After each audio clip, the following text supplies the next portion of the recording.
한번 염증이 생기게 되면은 시력이 저하되고 눈에 통증이 오고 충혈이 오고 이러한 증상들은 당연히 생기기가 쉽고요. 심한 경우에는 실명에 이를 수도 있는 질환이 또 이 포도막염입니다. 진료실에서 자주 듣는 질문입니다. 원장님, 이 포도막염이라는 병은 가족들한테 옮지는 않나요? 결론부터 말씀드리면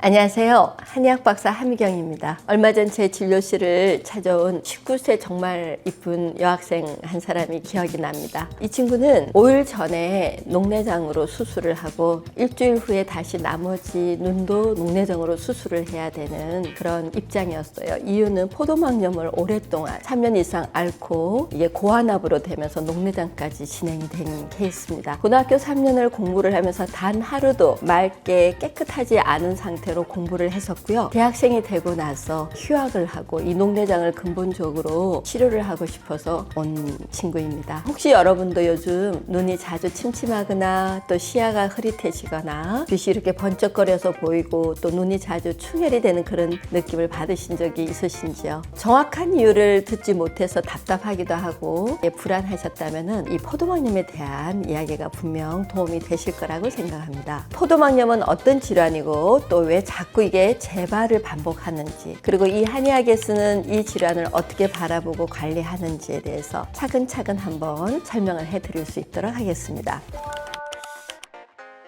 포도막염은 세균이나 바이러스 또는 진균류나 기생충 등에 의해서 감염성의 원인인 경우들이 있습니다. 또는 자가면역 질환이나 종양이나 외상, 수술, 전신질환과도 연관되어 있어서 포도막염이 비감염성 원인으로도 많은 경우 일어납니다. 포도막염의 증상은 염증이 발생한 그 위치나 부위에 따라서 다양합니다. 주로 나타나는 대표적인 증상으로는 시력이 저하되거나 시야가 흐릿함이 아주 심하게 깔리거나 눈의 충혈, 또 눈이 통증이 온다든지 눈부심 등의 증상들을 많이 호소합니다. 베체트병이나 루마티스 질환처럼 전신 질환과 함께 나타나는 경우에는 루마티스의 관절 통증이나 염증 부위의 어떤 그런 불편함이나 피부 증상, 또 입안이나 외음부에 이렇게 궤양 같은 하는 루테스의 전반적인 증상이나 또 소화기 증상과 같은 몸 전반적인 어떤 전체의 증상이 함께 동반되기도 합니다.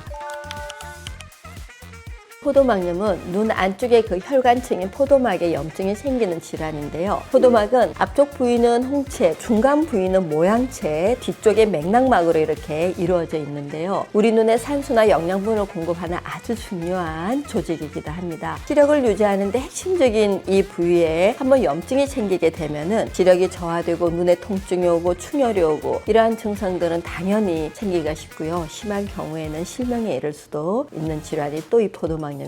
그런데 정말 중요한 문제는 포도막염이 처음부터 이러한 심각한 증상으로 나타나지 않고 미비하게 시야가 흐리거나 약간의 눈의 피로감이나 그냥 내가 과로하고 암 피로가 누적되어서 오는가 아닌가 방치가 되어지기도 아주 쉬운 질환 중에 하나라고 말씀드릴 수 있습니다. 포도막염은 크게 아까 말씀드린 부위에 따라서 그리고 복합적인 어떤 다른 그 요인에 따라서 4가지로 나누어집니다. 첫 번째 전방 포도막염이라고 하는데요. 가장 흔한 포도막염으로서 우리 안과 앞쪽에 염증이 생기는 거고요. 해당되는 각막 분비에서 침침물들이 많이 발생하게 되면은 홍채를 유착시키거나 안압이 오르면서 급속 녹내장까지 유발할 수 있는 부위가 전방 포도막염입니다. 두 번째 중간 부위에서 생기는 이 중간 포도막염은요, 염증으로 인해서 유리체를 혼탁시킨다든지 또 황반에 부종을 일으키거나 시력 저하라든지 망막 주변부의 혈관염들을 동반해서 좀 더 증상은 심각하고 그 결과가 조금 더 치명적으로 시력 저하에 영향을 줄 수가 있습니다. 세 번째 후방 포도막염은요, 안구 뒤쪽에 있는 맥락막 부위에 생기는 염증인데 여기에는 중요한 시신경 유도 부위에 부종이 생긴다든지 염증성으로 살충물이 고여서 심각한 망막 박리의 원인이 되기도 합니다. 이 후방부는 그만큼 치명적인 어떤 영향을 미치기도 하죠. 그리고 네 번째 전체 포도막염이라고 해서 염증이 포도막 전체에 퍼지고 깔려있는 경우입니다. 베체트병이라든지 전신 증상과 동반되는 경우가 많고요. 급격한 시력 저하가 매우 심각하게 증상으로서 같이 동반을 하는 경우가 많습니다. 양의학에서는요, 일반적인 세극등 현미경으로 검사를 하거나 또 안조 검사라든지 혈관 조영술과 함께하는 혈액 검사나 방사선 검사, 소변 검사 등으로 전신 검사를 통해서 그 원인을 찾아내기도 합니다. 치료는 그 원인에 따라서 감염성인 경우나 또 종양성인 경우, 감염성이 아닌 내인성인 경우로 이렇게 어디에 해당되는지 정확하게 찾아서 확인을 합니다. 만약 감염성의 경우라면은 항생제나 항진균제나 항바이러스제 같은 것들을 투여해서 치료를 하는 경우가 일반적일 거고요. 종양성의 경우에는 항암 치료를 하고 그다음에 암에 대한 치료가 먼저 선결이 되겠죠. 비감염의 내인성의 경우라면은 일반적으로 국소에 해당되는 스테로이드 체제를 저만제로 치료로 사용을 한다든지 여러 가지 약물들로 통해서 실행하기도 합니다. 이게 효과를 보지 못하면 면역 억제제를 병용하거나 요거를 단독 사용하기도 하고 있습니다. 그 밖에 통증을 완화하고 홍채 유착이라든지 이런 부분을 방지하기 위해서 조절마비제 같은 안약을 사용하는 경우도 있습니다.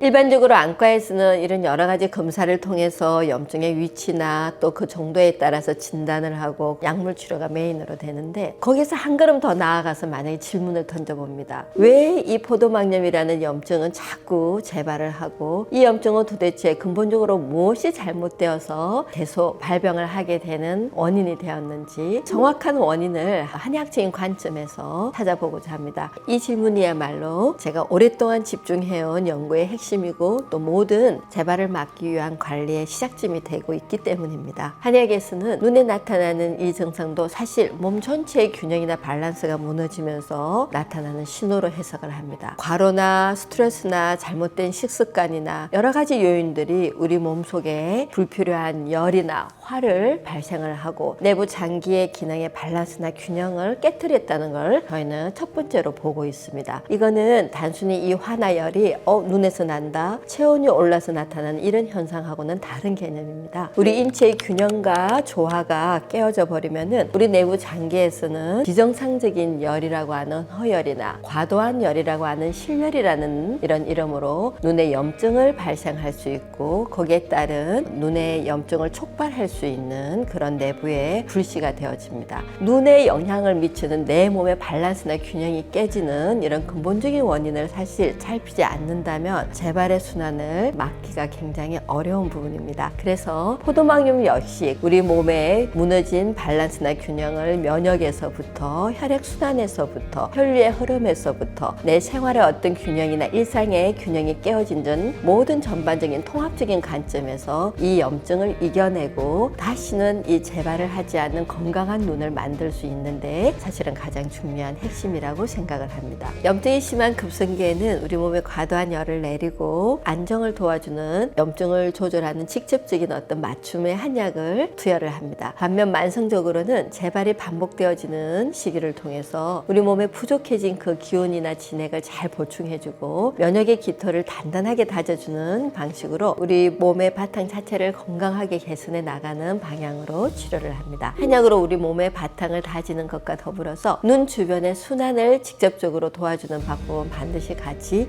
병행되어집니다. 눈 주변의 주요 혈자리에 침을 놓아서 안구의 혈액순환을 원활하게 만들어주거나 또는 쌓여져 있는 염증 물질을 배출을 도와주는 거죠. 더불어서 우리가 엄선된 한약 성분들을 잘 정대한 약침을 활용해서 염증 부위에 약의 효과, 치료 효과와 동시에 잘 전달될 수 있도록 돕기도 합니다. 여기서 한 가지 더 고려해야 할 중요한 포인트는 우리 눈 건강이 이목경추, 또 여기 턱관절, 그리고 안구를 싸고 있는 저평골 이 구조와도 너무나 관련이 깊다는 이야기는 다른 질환에서 제가 누누이 해왔습니다. 이 구조가 미세하게 틀어진다면 우리 뇌나 안구로 가는 혈류는 방해를 받게 되고요. 그 혈류의 흐름이 문제가 생기면서 염증은 만성화가 되어질 수가 있습니다. 그래서 구조적인 문제를 정확하게 진단하고 바로 잡아주는 과정은 포도막염을 재발을 막고 근본적인 치료에 굉장히 큰 영향을 미치는 점임을 제가 강조하고 있습니다.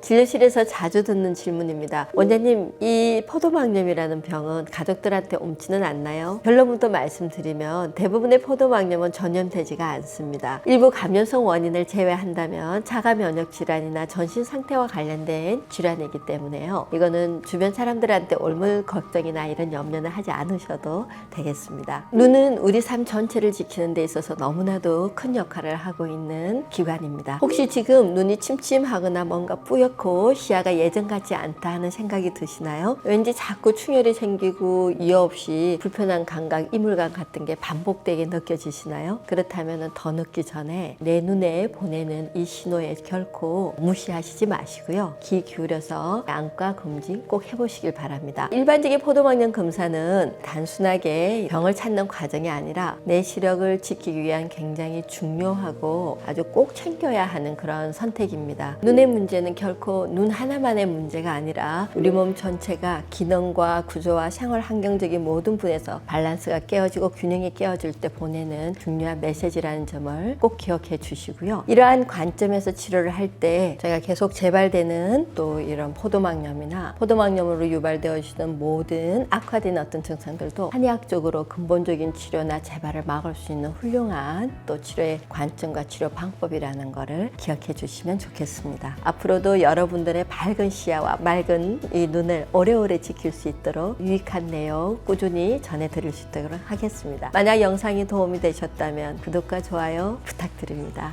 감사합니다.